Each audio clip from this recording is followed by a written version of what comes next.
guys, this is Abhimanyu. Let's continue with the topic. तो last time आपको पता है हम लोगों ने कहां तक पढ़ लिया था? हम लोगों ने पढ़ा था electric current, potential, potential difference, उनकी डिवाइसेस जो यूज होती है मेजर करने के लिए, इलेक्ट्रिक सर्किट क्या होता है, उसके कंपोनेंट्स क्या होते हैं. ठीक है बेटा, क्या करना है आज का टॉपिक हमारा. आपने दो टर्म पढ़ी, एक पढ़ा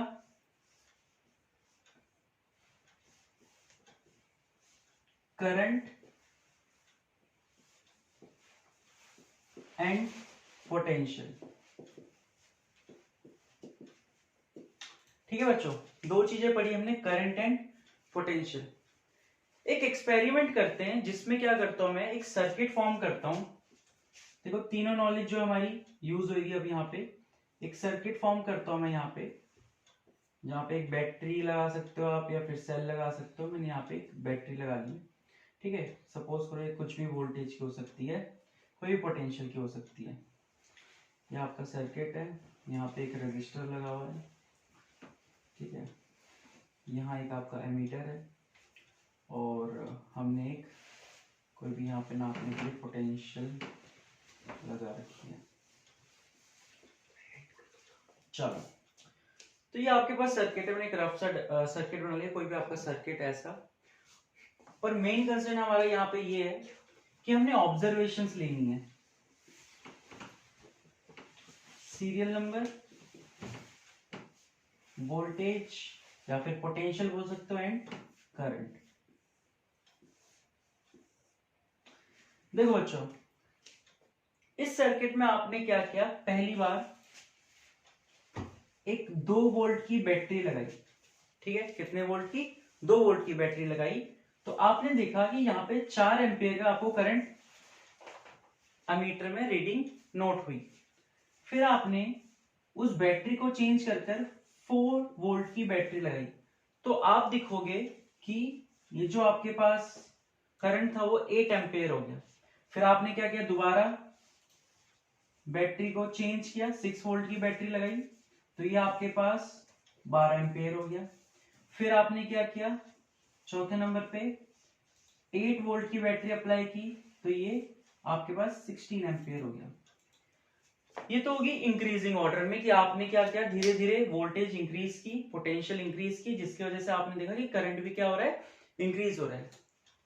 आप इसी प्रोसेस को उल्टा भी कर सकते हो. आप हाई पोटेंशियल से स्टार्ट करो और उसको डिक्रीज करते हुए चलो, तो उसमें भी आप लोग ऐसा पाओगे कि जब हम लोग डिक्रीज कर रहे हैं पोटेंशियल को, तो करंट भी डिक्रीज हो रहा है.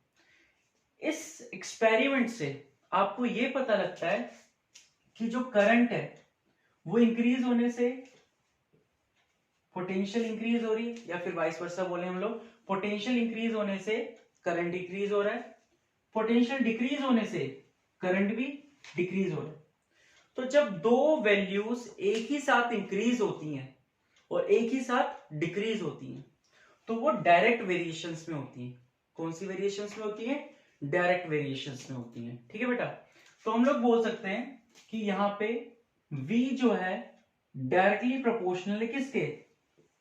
I के. V is directly proportional to I. अब यहां से हमारा इमर्ज होकर आया नया कॉन्सेप्ट जिसको हम लोग जानते हैं ओम्स लॉ के नाम से. ठीक है, साइंटिस्ट के नाम पे इसका नाम पड़ा है लॉ का, ओम्स लॉ. तो ओम्स लॉ क्या कहता है? वो कहता है कि एट, सबसे मेन इसकी इंपॉर्टेंट लाइन जो हम जनरली क्या करते हैं कि मिस कर जाते हैं. ठीक है, तो आपने लिखना है कि eight constant temperature, eight constant temperature. इसकी बात करेंगे कि इस लाइन का क्या सिग्निफिकेंस है इस डेफिनेशन में.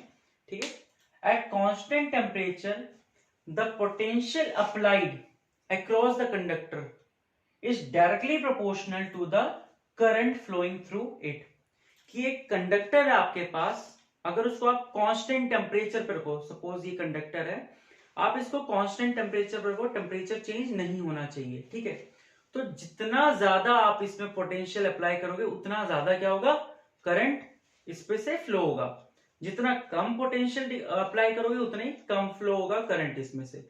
तो डायरेक्टली प्रोपोर्शनल का मतलब वो हो गया हमारे पास, ठीक है। अगेन एक बार देखो, at constant temperature, temperature constant होना चाहिए, the potential applied across the conductor is directly proportional to the current. This is what we known as Ohm's law.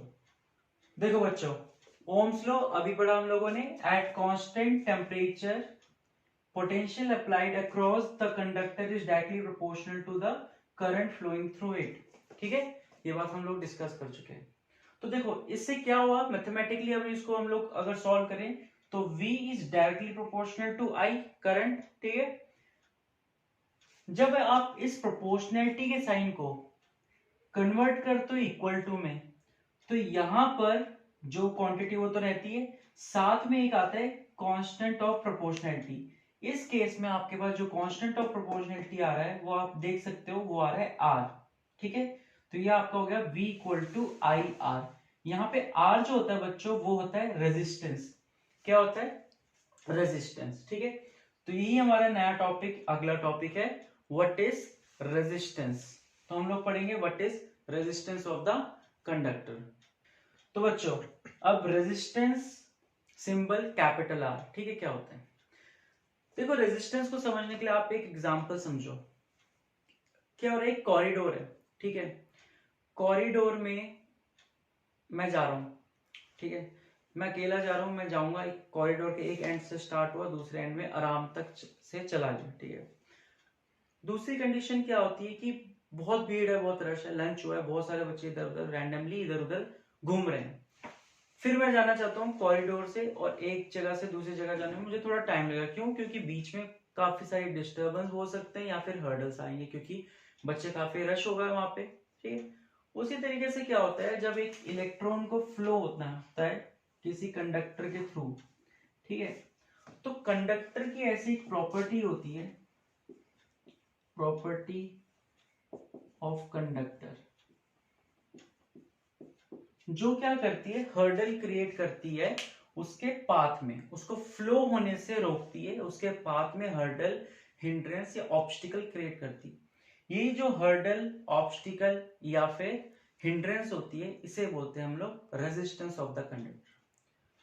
तो इसको अगर हम लोग प्रॉपरली डिफाइन करना चाहे तो हम लोग बोल सकते हैं resistance is the property of material which creates a hurdle or you can say hindrance or obstacle in the path of current, ठीक है। तो ये तो बात होगी हमारे पास रेजिस्टेंस की, कि एक रुकावट है। किसकी रुकावट है? करंट के फ्लो होने की रुकावट है। करंट को फ्लो होने से जो रोकता है वो क्या है? रेजिस्टेंस है। सिंबल हम लोग डिस्कस कुछ कर चुके हैं, क्या होता है? कैपिटल आर होता है। बात करें अगर इसके एसआई यूनिट की,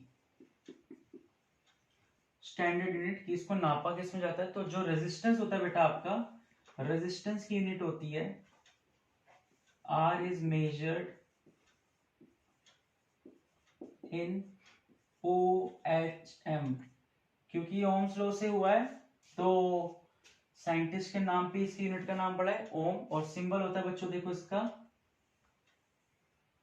this one is it's symbol Om. तो ये आपके पास सिंबल होता है। रेजिस्टेंस को आप लोग ओम में नापते हो। तो this is all about resistance.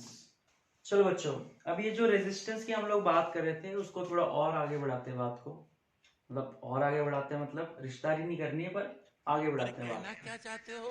तो देखो factors affecting resistance of the conductor, ठीक है। अब क्या होता है, ये जो रेजिस्टेंस है, कुछ ऐसे तत्व हैं, फैक्टर है जो इसको अफेक्ट करते हैं, ठीक है। जैसे कि हमारे स्टार होते हैं, हमको अफेक्ट करते हैं। कब अफेक्ट करते हैं? जब हमारा रिजल्ट आता है ना, और कोई नहीं करता है, वही करते हैं। तो उसी तरीके से जो रेजिस्टेंस है उसको कुछ चीजें अफेक्ट करती है। तो हम लोग मेनली बात करेंगे दो चीजों की,